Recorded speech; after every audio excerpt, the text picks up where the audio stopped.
देखिए स्वामी जी, लेकिन आदमी की लापरवाहियों का शायद कोई इलाज नहीं है। उसने अपनी मिट्टी को, पानी को, हवा को, सब कुछ दूषित कर रखा है। और पहले एक जगह को दूषित करता है, खराब करता है, फिर एक अच्छी नई जगह की तलाश करता है, फिर उसको भी चौपट कर देता है। अब सवाल ये कि हवा शुद्ध कहाँ है, और फिर उसे पता लगाता है कि कहाँ हवा शुद्ध है, फिर वहां पहुंच जाता है, उस हवा को दूषित करता है। और यही वजह है स्वामी जी की प्रदूषण की वजह से दुनिया में 50 लाख, और सिर्फ हिंदुस्तान की अगर हम बात करें, भारत की बात करें, तो 21 लाख मौत हर साल हो रही है। तो स्वामी जी जरा लोगों को समझाइए कि प्रकृति को जो नुकसान जाने अनजाने लोग पहुंचा रहे हैं, उसकी वजह से कितना बड़ा नुकसान हो रहा है। बात कही है, लोगों को अवेयर होना पड़ेगा। और जय कृष्ण मूर्ति तो कहते हैं अवेयरनेस इज योगा। स्वामी विवेकानंद जी कहते हैं जागरूकता ही योग है। और गुरु नानक देव जी कहते हैं जागो रे जिन जागना, अब जागन की बार, फिर क्या जागे नानका, जब सोवे पाओ पसार, उत्तिष्ठत जागृत। ये वो जो बात आपने कही ना, बड़े तंत्र की बात है। और ये जो आपने मौतों का आंकड़ा बताया है ना, एक तो प्राणायाम तो करना ही, ऑटोइम्यून डिजीज से बचने के लिए प्रकृति के प्रति हमें सजग होना पड़ेगा, जागरूक होना पड़ेगा। अपने घरों में कम से कम देखो, ये पेड़ पौधे ऐसे गमलों में लगा ले। अब इनके हमारे भाई गुरुप्रीत हरप्रीत पूज्य बाबू मनहास जी के घर में तो थोड़े से सामर्थ्य ज़्यादा, तो बड़े गमले लगा ली। तो अपने घरों में ही कम से कम ऐसे पेड़ पौधे वनस्पतियाँ थोड़ी थोड़ी लगाएं। और आपने जो मौतों का आंकड़ा बताया, ये डायरेक्ट पोल्यूशन से होने वाली मौतें हैं। फिर रेस्पिरेटरी सिस्टम फेल होने से, हार्ट पोल्यूशन से हार्ट अटैक होता है, हार्ट अटैक होने से फिर कैंसर होने से जो मौतें होती हैं। और मैंने कहा ये पोल्यूशन के कारण से हमारा भोजन, हमारा भजन बिगड़ गया, इसलिए हमारा जीवन बिगड़ गया साहब। तो आपने जो मौतें बताई हैं वो डायरेक्ट मौतें हैं।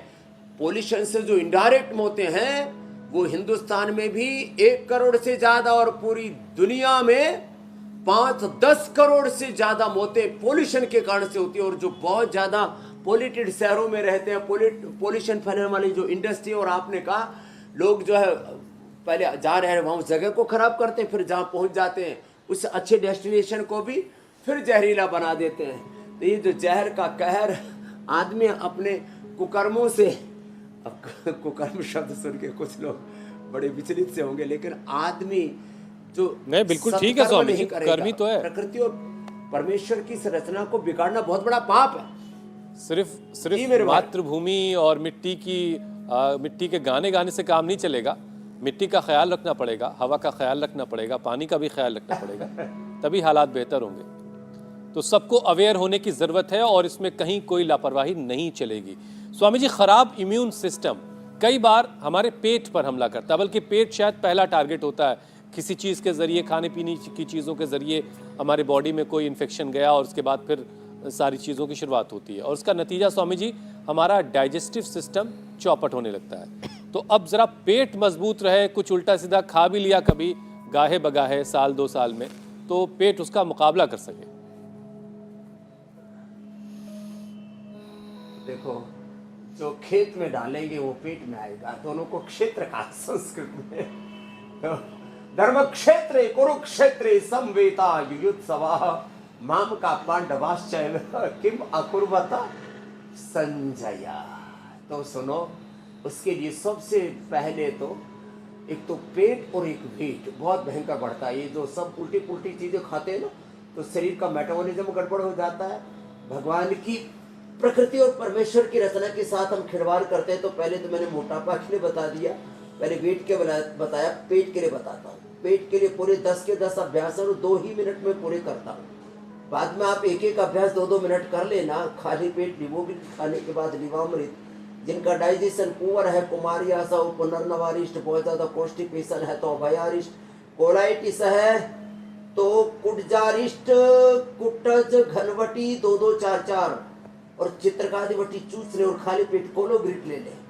पायस फिसर फिस्टुला हो गया तो अर्शोग्रिट ले ले, ठंडे पानी में एक नींबू निचोड़ करके, ठंडे दूध में, माफ करना, ठंडे दूध में एक नींबू निचोड़ करके पी ले, या त्रिफला, बकायन, नीम की निमोली, इसका पाउडर बना करके खा ले, तो पायस फिसर फिस्टुला भी ठीक हो जाता है। तो भूख नहीं लगती, मंदाग्नि, पवन मुक्तासन करे, ये उत्तान पादासन करे। एक एक अभ्यास को 1-1, 2-2 मिनट से लेकर के हम जब बहुत भयंकर कॉन्स्टिपेशन, बहुत भयंकर कोलाइटिस, बहुत भयंकर गैस एसिडिटी हो जाती है, तब फिर ये थोड़ा लंबा करवा देते हैं। नाभि धरण डिग जाती है, किसी की नाभि, किसी की कोड़ी डिग जाती है, वह भी उत्तान पादासन से ठीक हो जाती है, नौकासन से ठीक हो जाती है।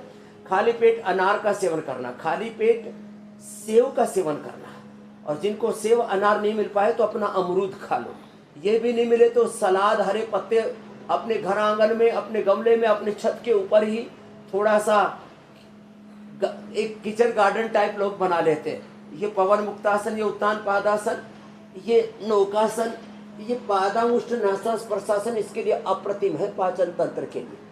और जिनका ज़्यादा ही पेट खराब रहता है, जीरा, धनिया, मेथी, सौंफ, अजवाइन, इसको हमने पंचामृत बताया पेट के लिए, और पित्ताहार बताया जीरा, धनिया, सौंफ, मुलेठी, गुलाब के फूल। और बहुत ही ज़्यादा ये जंक फूड खा करके, उत्तेजक आहार खा करके जिनके डाइजेशन गड़बड़ हो गए, उनको हमने शीशम, पीपल, बेल, एलोवेरा, बीटग्रास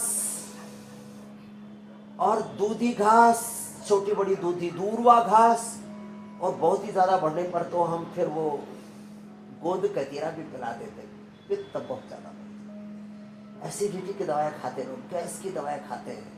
हम भी कहते हैं ज़्यादा बढ़ गई तो किसी दिन गैस सर चूर्ण ले लेना।